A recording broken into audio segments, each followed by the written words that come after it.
Oremos. Querido Deus e eterno Pai que está nos céus, louvado e santificado seja o seu nome.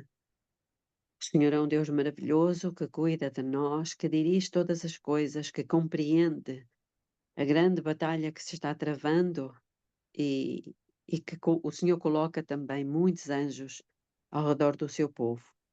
Que o Senhor nos ajude a fortalecermos os nossos músculos espirituais, porque realmente este tempo não é tempo para covardes, não é tempo para adventistas do sétimo dia fracos, e nós somos fracos, mas o Senhor diz que o Senhor é a nossa força. Que o Senhor nos ajude a fazermos do Senhor a nossa força a cada dia, a sermos pessoas resistentes, espiritualmente fortes, humildes, por fora, mas fortes por dentro. Dê-nos o seu bom espírito, dê-nos o ensinamento que nós precisamos hoje, que cada um de nós esteja disponível, atento, focado e procurando compreender aquilo que o Senhor tem para nos dizer. É o que lhe pedimos em nome de Jesus. Amém. Vamos continuar a leitura do livro Patriarcas e Profetas, o capítulo que tem por título Sansão, capítulo 54. Eu vou só ler o parágrafo anterior. Contudo, mesmo esta difícil escapada não lhe deteve a má conduta. Não se arriscou outra vez a ir entre os filisteus, mas continuou à procura daqueles prazeres sensuais que o estavam atraindo à ruína. Ele se afeiçoou a uma mulher do vale de Soreque, tão longe do seu próprio lugar natal. O nome dela era Dalila, a consumidora. O Vale de Soreque era célebre pelas suas vinhas. Estas também ofereciam uma tentação ao vacilante Nazireu, que já havia condescendido com o uso do vinho, quebrando assim outro laço que o ligava à pureza e a Deus. Os filisteus observavam vigilantemente os movimentos do seu inimigo. E quando este se degradou pela sua nova aliança, resolveram, por meio de Dalila, efetuar a sua ruína. Uma delegação composta de um dos principais homens de cada província filístea foi enviada ao Vale de Soreque. Não ousavam tentar prendê-lo enquanto estivesse de posse da sua grande força. Antes era o seu propósito saber como, sendo possível, o segredo do seu poder. Subornaram, portanto, a Dalila para o descobrir e revelar. Importunando a traidora, a Sansão com as suas perguntas, ele a enganou, declarando que a fraqueza de outros homens lhe sobreviria se fossem experimentados certos processos. Quando ela punha aquilo à prova, descobria-se o embuste.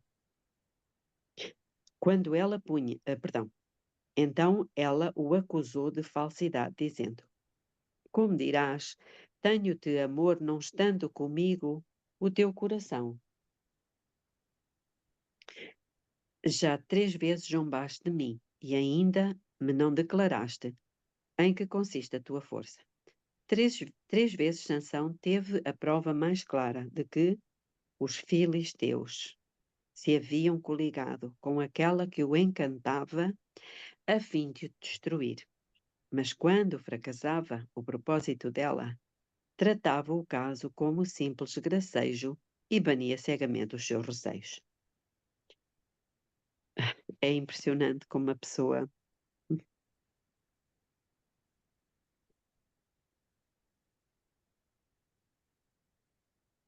ele teve 3 vezes a prova de que os filisteus se haviam coligado com a sua amada. Dia Não após fazemos dia, nós o mesmo com os pecados, com as faltas. Sabemos, mas continuamos lá.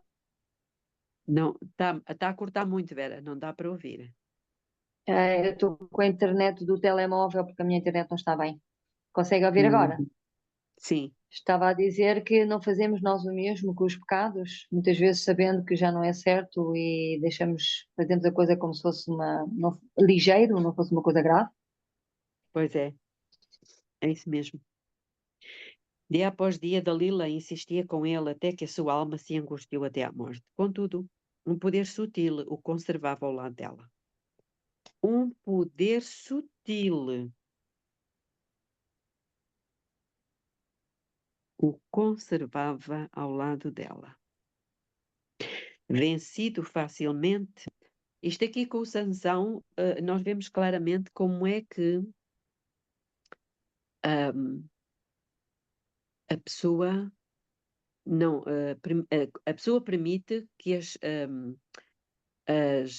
portanto, as faculdades inferiores da mente sobrepujem as faculdades superiores. Percebem? Ele era movido pelos apetites e as paixões, e não pela consciência, razão e juízo. Impressionante.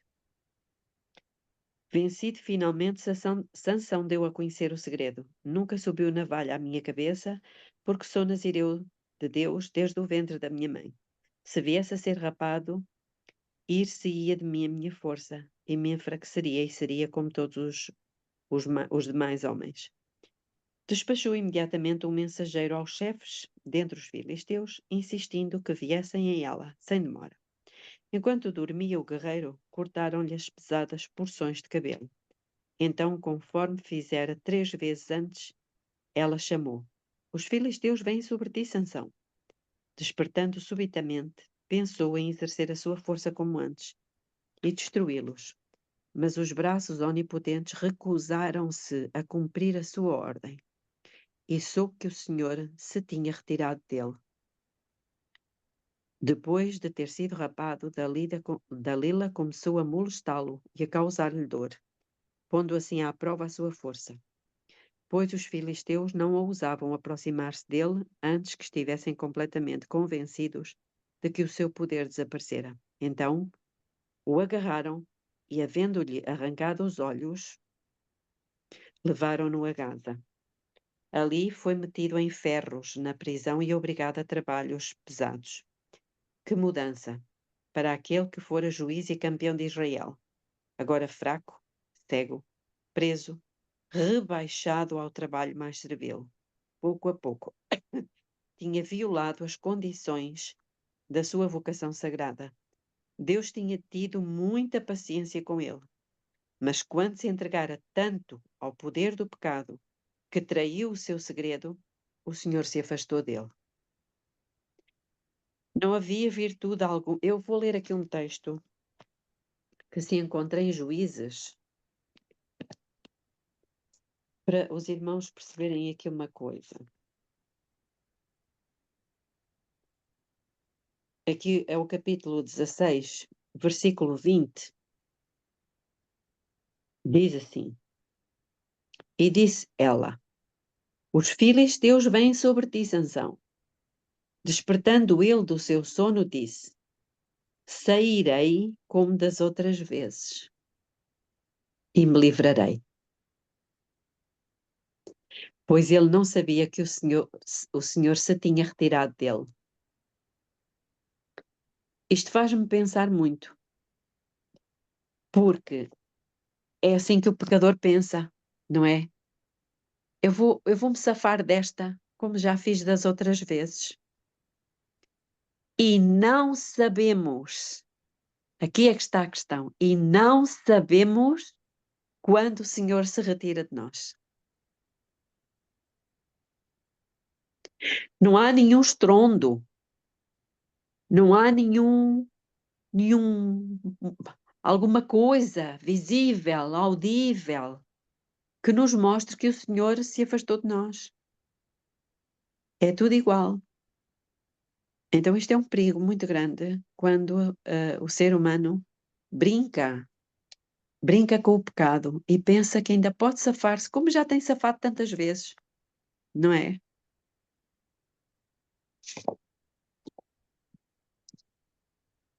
Alguém quer comentar? É preocupante, Belinha. É. Sabem que é assim que vai terminar o tempo da graça.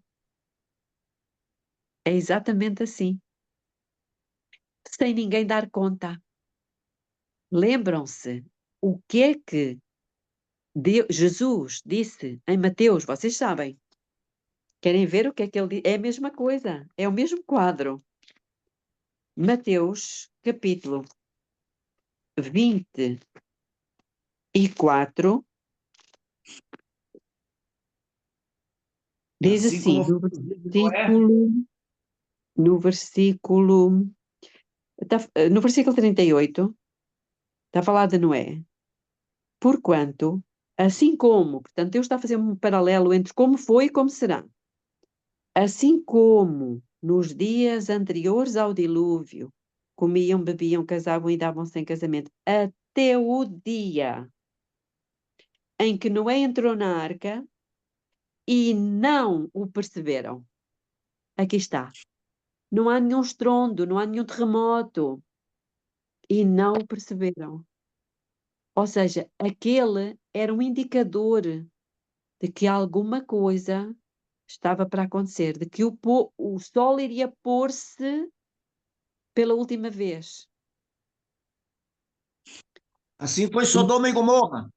Assim foi Sodoma e Gomorra. E continua, até que veio o dilúvio e os levou a todos. Portanto, o tempo da graça, a porta vai se fechar, não é? Perdão. Primeiro Noé entrou, eles não perceberam. Não perceberam. O juízo estava para terminar. A graça estava para terminar. O juízo estava para começar. Não perceberam. A mesma coisa acontece agora. A graça está para terminar, as pessoas não percebem e daqui a pouco fecha-se a porta.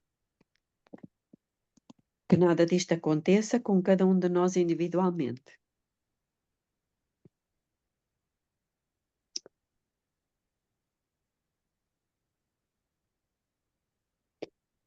Não havia virtude alguma em seu longo cabelo, mas este era sinal de fidelidade para com Deus. E quando sacrificou este símbolo na satisfação da paixão, cá está, apetites e paixões, que são as faculdades inferiores da alma, perdeu também as bênçãos de que ele era um sinal. No sofrimento e humilhação, como julguete dos filisteus, Sansão aprendeu mais acerca da sua fraqueza do que jamais soubera antes, e as aflições o levaram ao arrependimento. Crescendo-lhe o cabelo, a força lhe voltava gradualmente. Os seus inimigos, porém, considerando-o um prisioneiro algemado e inerme, não tinham apreensões.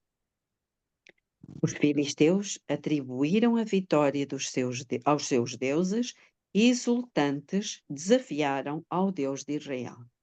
Portanto, a força foi voltando, ele foi percebendo, quem não percebeu foram os filisteus. Misericórdia de Deus, hein? Completamente. Foi aprazada uma festa em honra de Dagon, o deus peixe. Sabem como é que os sacerdotes de Dagon se vestiam? Eu vou Não tenho a tentar. mínima ideia. Como? Não tenho a mínima ideia. Pois é, eu vou tentar achar aqui no meu dicionário.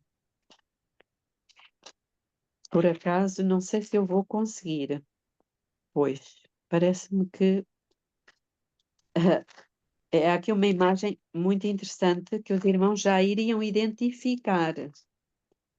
Parece que Deixem-me. tem algo a ver com aquele chapéuzinho do Papa. É exatamente isso. É a boca do peixe. É exatamente isso. Queria-vos. Eu vou tentar depois encontrar aqui e tiro uma foto e coloco no grupo. Essa é uma questão de curiosidade. Mas é exatamente isso, é a mitra dos papas.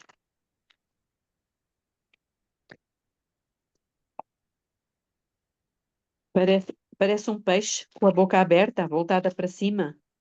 Nunca viram? Talvez já viram. Ah, Eu já sim, tinha ouvido sim. falar. Fica bem É, sobressalente por cima da cabeça. exatamente, a boca aberta e depois até tem umas coisas caídas para trás, como se fosse o resto do corpo. Desculpem lá, estava aqui à procura, mas não estou a conseguir achar. Ok, não faz mal.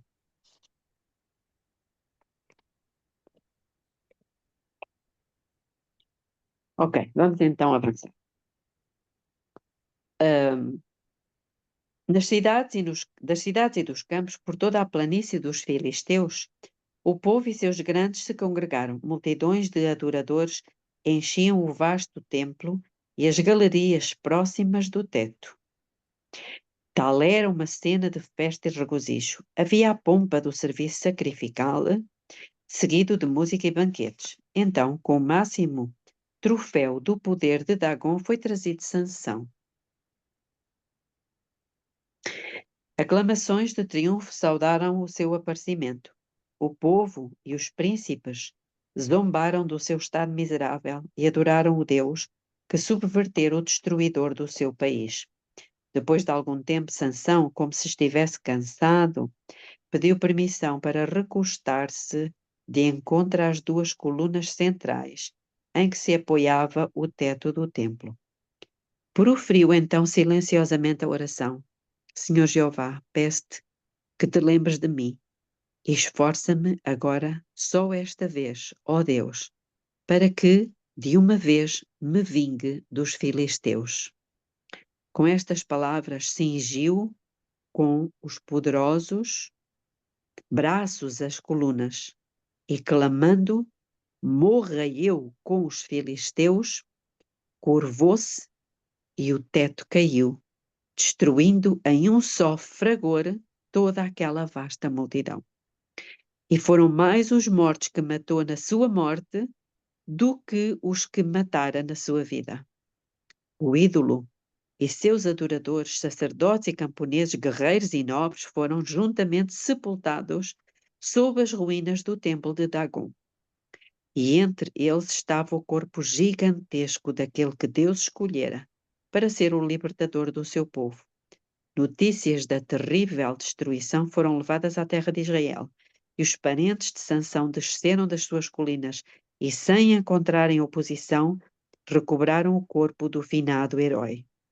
E subiram com ele, e sepultaram-no em Zorá e Estaol, no sepulcro de Manoé, seu pai.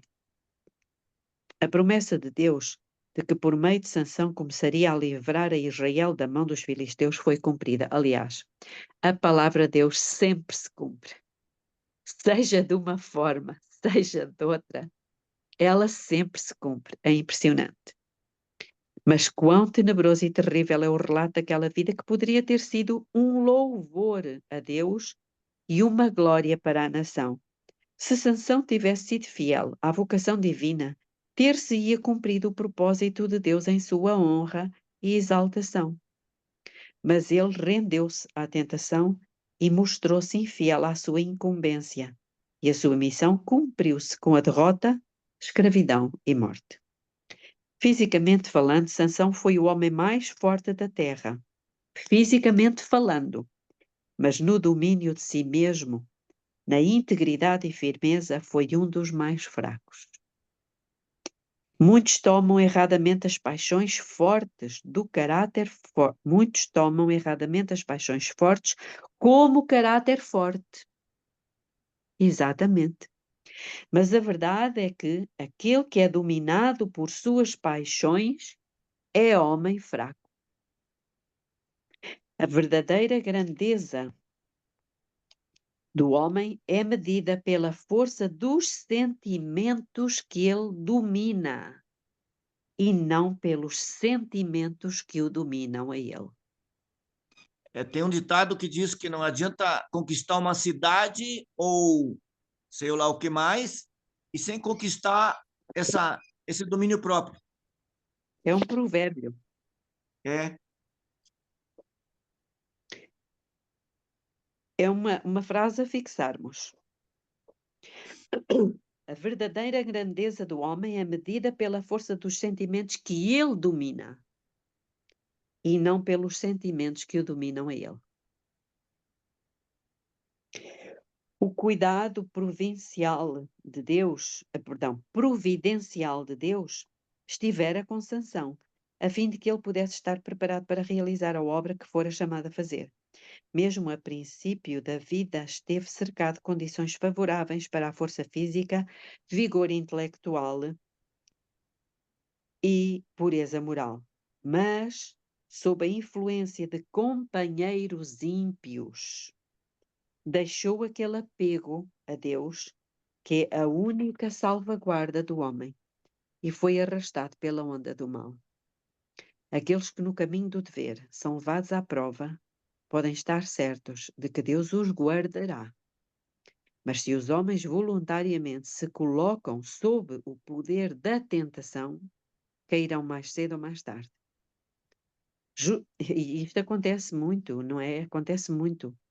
Aquela presunção, não é? Que o ser humano tem de que, eu quando eu quiser, eu consigo vencer isto. Quando eu quiser, eu vou deixar de ver aquilo. Justamente aqueles que Deus se propõe usar como seus instrumentos para uma obra especial, Satanás, empregando o seu máximo poder, procura transviar. Ele nos ataca em nossos pontos fracos, procurando, pelos defeitos de caráter, obter domínio sobre o homem todo. E sabe que, se tais defeitos são acalentados, terá bom êxito. Mas ninguém precisa ser vencido. O homem não é deixado só a vencer o poder do mal pelos seus fracos esforços. O auxílio está às mãos e será dado a toda a alma que realmente o desejar.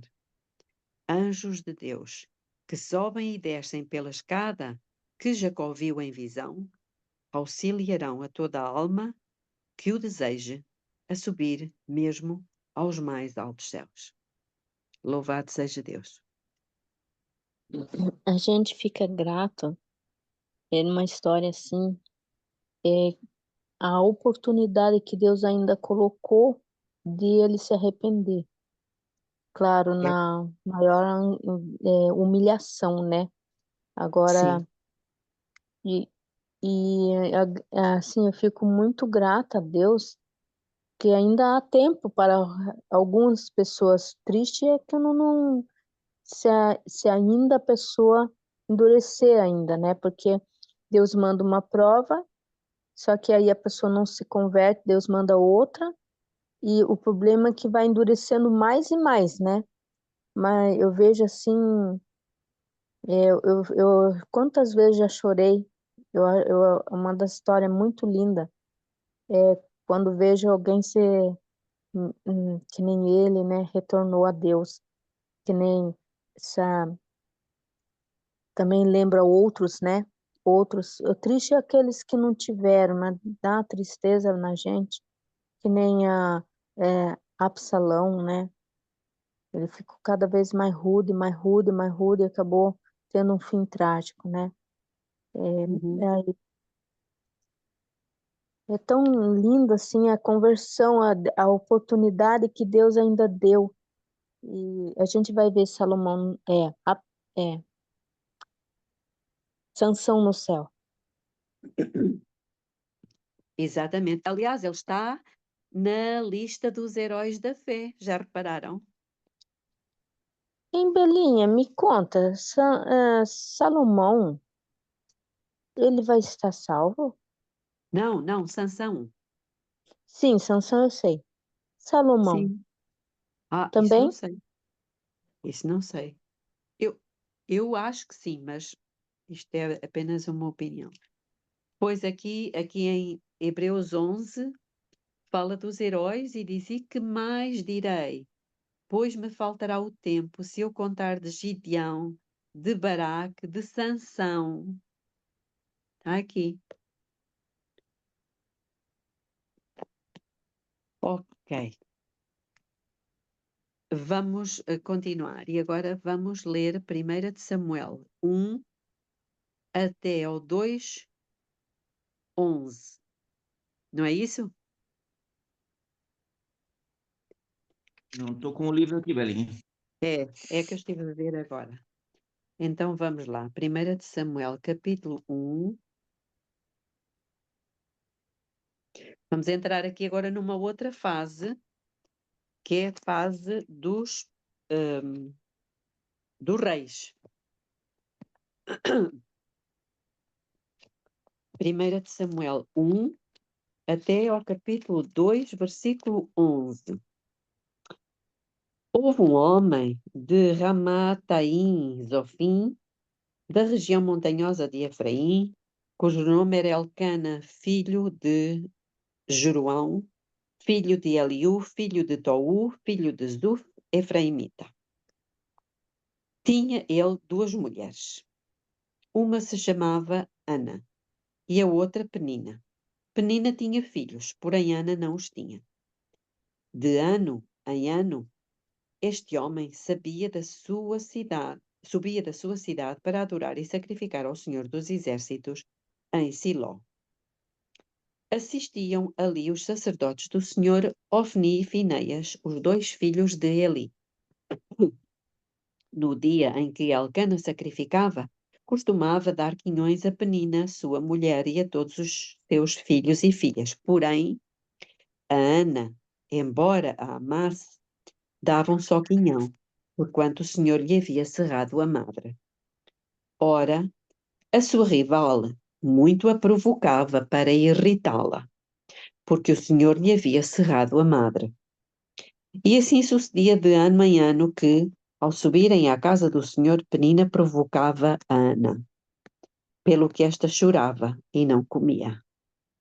É curioso que Ana não revidava, não é? Ela suportava as provocações de Penina.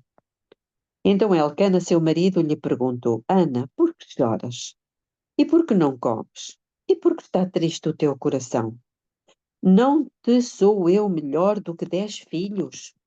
Então Ana se levantou depois que comeram e beberam em Siló, e Eli, sacerdote, estava sentado numa cadeira, junto a um pilar do templo do Senhor. Ela, pois, com amargura de alma, orou ao Senhor e chorou muito.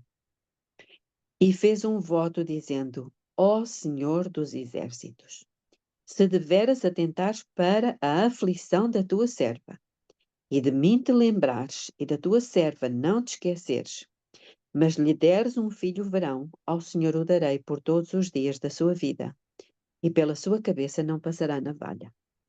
Continuando ela a orar perante o Senhor, Eli observou a sua boca. Porquanto Ana falava no seu coração, só se moviam os seus lábios e não se ouvia a sua voz, pelo que Eli a teve por embriagada. E lhe disse: Até quando estarás tu embriagada? Aparta de ti o teu vinho. Mas Ana respondeu: Não, senhor meu. Eu sou uma mulher atribulada de espírito. Não bebi vinho, nem bebida forte, porém derramei a minha alma perante o Senhor. Não tenhas, pois, a tua serva por filha de Belial, porque, da multidão dos meus cuidados e do meu desgosto, tenho falado até agora. Então lhe respondeu Eli: Vai-te em paz, e o Deus de Israel te conceda a petição que lhe fizeste. Ao que disse ela: Acha a tua serva graça aos teus olhos. Assim, a mulher se foi o seu caminho e comeu, e já não era triste o seu semblante. Ou seja, ela creu mesmo antes de receber. Depois, levantando-se de madrugada, adoraram perante o Senhor e, voltando, foram à sua casa em Ramá. Elcana conheceu a Ana, sua mulher, e o Senhor se lembrou dela, de modo que Ana concebeu, e no tempo devido teve um filho, ao qual chamou Samuel, porque dizia ela: O tenho pedido ao Senhor. Subiu, pois, aquele homem, Elcana, com toda a sua casa, para oferecer ao Senhor o sacrifício anual e cumprir o seu voto. Ana, porém, não subiu, pois disse a seu marido: Quando o menino for desmamado, então o levarei, para que apareça perante o Senhor e lá fique para sempre. E Elcana, seu marido, lhe disse: Faz o que bem te parecer, fica até que o desmames. Então somente confirma o Senhor a sua palavra. Assim ficou a mulher e amamentou o seu filho até que o desmamou. Depois de o ter desmamado, ela tomou consigo, com um touro de 3 anos, uma efa de farinha e um odre de vinho, e o levou à casa do Senhor em Siló. E era um menino ainda muito criança. Então degolaram o touro e trouxeram o menino a ele. E disse ela: Ah, meu senhor, tão certamente como vive a tua serva, meu senhor, eu sou aquela mulher que aqui esteve contigo, orando ao Senhor. Por este menino orava eu, e o Senhor atendeu à petição que eu lhe fiz. Por isso, eu também o entreguei ao Senhor, por todos os dias que viver. Ao Senhor será entregue. E adoraram ali ao Senhor. Então Ana orou, dizendo: O meu coração exulta no Senhor, o meu poder está exaltado no Senhor. A minha boca dilata-se contra os meus inimigos, porquanto me regozijo na tua salvação. Isto de repente até parece a oração da Maria, não é? Mãe de Jesus. Ninguém há santo como o Senhor, não há outro fora de ti, não há rocha como o nosso Deus.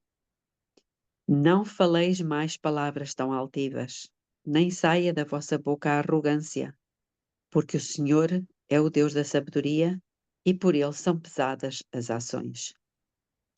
Os arcos dos fortes estão quebrados e os fracos são cingidos de força.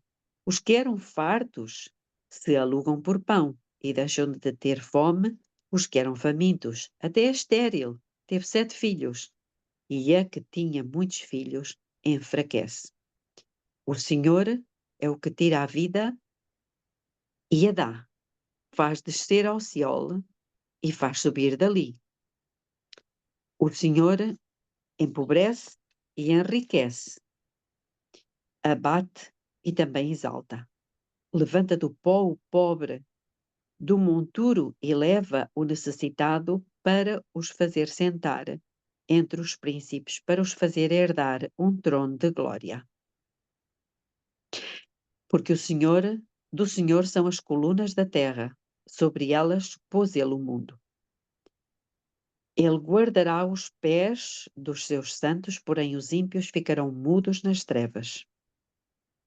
Porque o homem não prevalecerá pela força, os que contendem com o Senhor serão quebrantados, desde os céus trovejará contra eles. O Senhor julgará as extremidades da terra, dará força ao seu rei e exaltará o poder do seu ungido. Então Elcana se retirou a Ramá, à sua casa. O menino, porém, ficou servindo ao Senhor perante o sacerdote Eli. Esta oração ela está dividida em 3 partes. Do versículo 1 ao 2, temos o louvor. Depois, a partir do 3 até ao 8, temos o reconhecimento da soberania divina, aquilo que o Senhor faz. E depois, do 9 ao 11, temos a profecia do Messias. Então é muito interessante nós analisarmos isto. Alguém quer fazer algum comentário?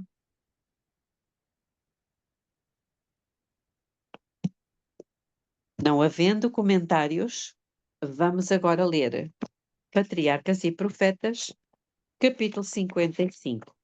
O menino Samuel. Eu até abri é que apaga o celular.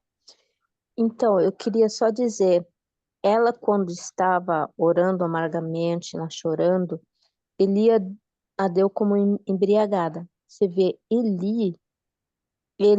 ele não estava corretamente a vida dele, mas ele proferiu né, a bênção para ela, nem sabia o que era que ela tinha pedido, mas, né, abençoou dizendo que ela iria ao que Deus a concedesse esse pedido. Você vê, muitas vezes eu vejo assim, um pastor, qualquer uma pessoa que está num lugar assim importante, ele às vezes pode estar errado, mas quando ele fala uma coisa, você vê Deus a fez acontecer aquilo que ele falou, mesmo que ele estava errado. A vida dele com os filhos, né? Ele não repreendia os filhos, mas Uhum. eu noto sim que Deus considera, às vezes a gente diz, examinar tudo e retende que é bom. Vou, escuto a mensagem na igreja, tem umas coisas que às vezes não está correto, mas tem coisas que a gente tem que captar. E as orações também, saber que se um pastor, né, está orando, a gente tem que considerar também, porque ele é ungido do Senhor, né? O Eli era ungido do Senhor. Até Davi mesmo não tentava nem fazer um mal a eles, né? O Uhum. Saul, ele estava totalmente errado, ainda perseguindo ele, ainda cobrando tanto imposto em cima das pessoas, né? Fazendo Uhum.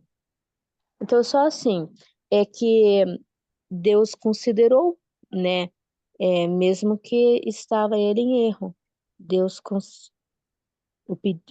o favor, né? Deus Uhum. usou Eli para dizer para ela que ela iria ser concedida o pedido dela. Uhum. Sim, aqui também vemos duas coisas relativamente apesar de ele ser sacerdote, profeta, não é? Sacerdote, no caso, ele fez um julgamento. Portanto, ele julgou a mulher e errou. Uhum. Sim, a primeira coisa que ele foi aquilo que ele viu, achando que Uhum. ela estava embriagada. Eu fiquei Sim. pensando, mas o que que uma festa, por que que o povo embriaga? Mas o que que essa festa, será por beber muito vinho? O vinho lá era suco de uva, eu creio que não tinha álcool. A prova é que tinha. Tanto que nas festas de casamento havia vinho com álcool e vinho sem álcool. Por isso a Bíblia fala que Jesus, ele, quando fez o milagre em Caná, fala do bom vinho, o que significa que há um mau vinho. Vamos então agora ler um pouquinho ainda do Patriarcas e Profetas, capítulo 55, o menino Samuel. Elcana, levita, do monte Efraim, era homem de riqueza e influência e um dos que amavam e temiam ao Senhor.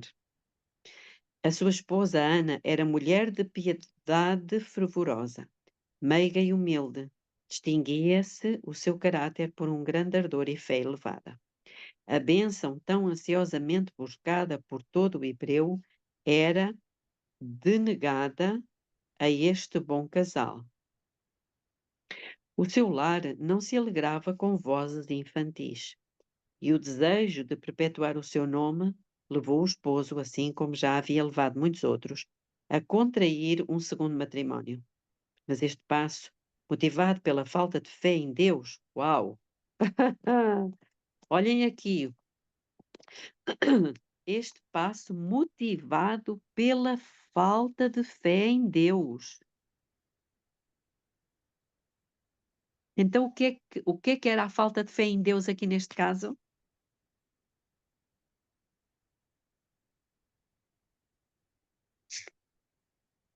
Estão todos aqui comigo ou De desapareceram ter todos? Não vejo ninguém. filhos, de ter filhos, Aninha.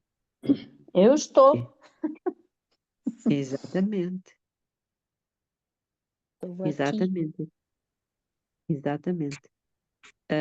E o facto de esta falta de fé tanto se manifesta no acreditar que Deus podia fazê-la ter filhos, ou fazê-los ter filhos, mas também mas também na aceitação da vontade de Deus, ainda que não fosse para eles terem filhos. Certo? Essa parte é interessante. Aceitar de não ter filhos é uma nobreza. Também é fé. Também é Também fé. é fé. Filhos e filhas foram acrescentados à casa, mas a alegria e beleza da sagrada instituição de Deus foram mareadas e interrompera-se a paz da família. Penina, a nova esposa, era ciumenta e dotada de espírito estreito e conduzia-se com orgulho e insolência. Para Ana, parecia a esperança estar destruída e ser a vida um fardo pesado. Enfrentou, todavia, a prova com resignada mansidão. Um aspecto muito importante do caráter de Ana. Resignada.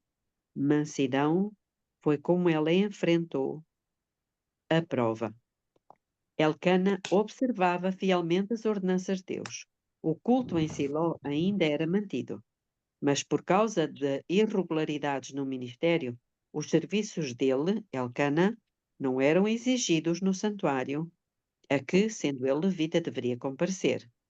Contudo, subia com a sua família para adorar e sacrificar nas reuniões aprazadas.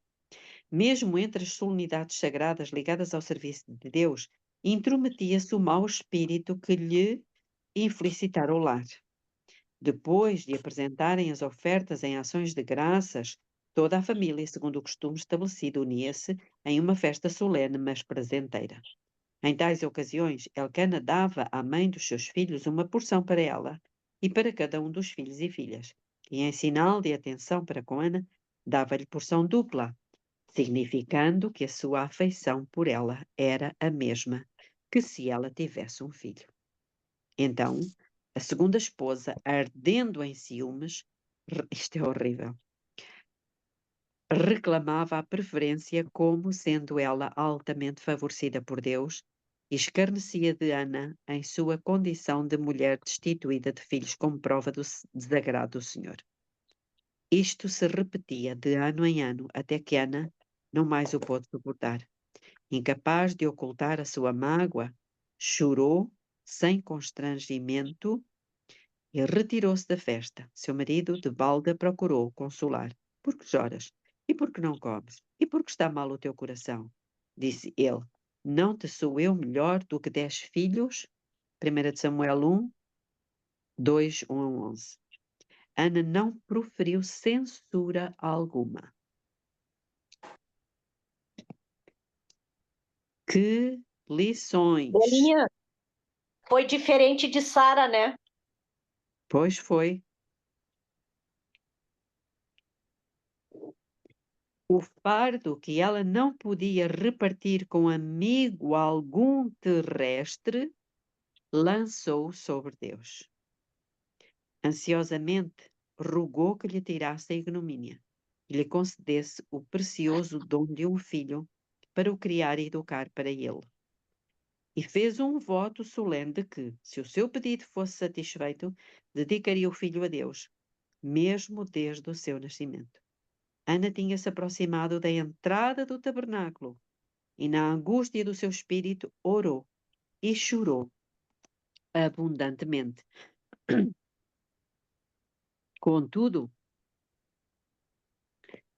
entretinha em silêncio comunhão com Deus, não proferindo nenhuma palavra. Naqueles tempos ruins, tais cenas de adoração eram raramente testemunhadas. Uau! Raramente testemunhadas. Festins irreverentes e mesmo embriaguez eram coisas comuns, Vanir. Comuns, mesmo nas festas religiosas. E ali, o sumo sacerdote, observando Ana, supôs que estivesse dominada pelo vinho. Julgando administrar uma repreensão merecida, disse com severidade: Até quando estarás tu embriagada? Aparta de ti o teu vinho. Conduída e surpresa, Ana respondeu brandamente. Estão a ver aqui o caráter de Ana? Respondeu brandamente: Não, senhor meu, eu sou uma mulher atribulada de espírito. Nem vinho, nem bebida forte tenho bebido. Porém, tenho derramado a minha alma perante o Senhor. Não tenhas, pois, a tua serva por filha de Belial, porque da multidão dos meus cuidados e do meu desgosto tenho falado até agora. Os irmãos já repararam, vamos ficar por aqui. Já repararam que ela não desabafou com o sacerdote. Ela Não não foi falou ter nada. nada. Nem Ela não foi ter. Ela não Como? contou Não. nem para o marido, nem para o sacerdote aquilo que ela estava pedindo a Deus. O que é que hoje as pessoas fazem? Não vão falar ao pastor? E uns com os outros também falam. Muitas vezes vão perguntar ao pastor o que devem fazer. Vou ler-vos aqui uma coisa. Vou ler-vos aqui uma coisa. Irmãos, notem, quando a gente tem uma coisa para pedir, seja emprego, seja fazer uma viagem, seja o que quiser fazer, vai pedir a Deus, qual é o objetivo que temos com Deus, com esse propósito? Vamos supor, eu quero emprego. Quero um emprego para quê? Só para mim ganhar o dinheiro e meu sustento? Não, para que esse emprego seja honra e glória de Deus. Senhor, tu me abençoares nesse trabalho, quero que o Senhor me use para poder ter esse trabalho e fazer mais para o Senhor. Eu tenho notado testemunho de uma esposa do pastor, eu gosto muito de ouvir testemunho, que ela não conseguia, por ela ser esposa do pastor, ficava sempre mudando de lugar, não conseguia ser trabalho, né, fixo. Aí ela ficou sabendo desse enriquecimento espiritual. Por que que a gente quer, a gente vai devolver o dízimo, sim, mas só, quer dizer, eu estou naquele trabalho, só devolvo o dízimo e fico caladinho? Não. Aí ela entendeu que eu tenho que pedir para Deus, mas que esse trabalho seja para Deus. Então ela dizia: Senhor, tu me abençoares como professora, que abre o caminho para mim trabalhar e eu servirei de falar para as pessoas. E aí Deus abriu a porta. Depois ela tinha mais horário para poder trabalhar. Deus abriu 2 portas para ela trabalhar em 2 períodos, ganhando o dobro. Aí ela mudou-se de lugar e aí ela fez de novo o pedido e Deus abençoou.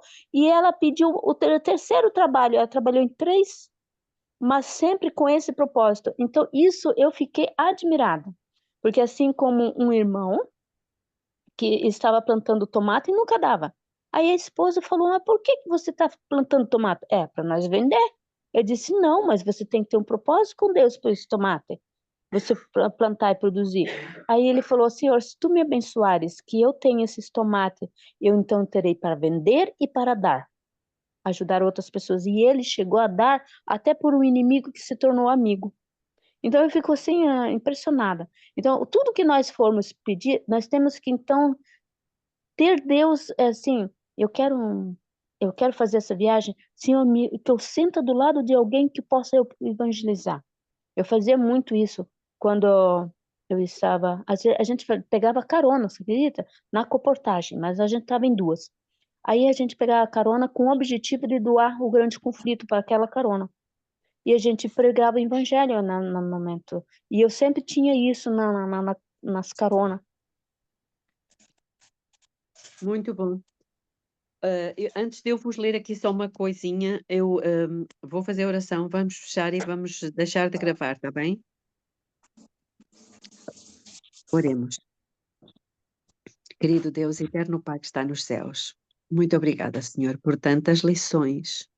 Obrigada também pelos comentários que nos enriquecem, que nos fazem crescer, que nos ajudam a ter uma postura diferente na nossa vida. Obrigada porque o Senhor é um ser fantástico.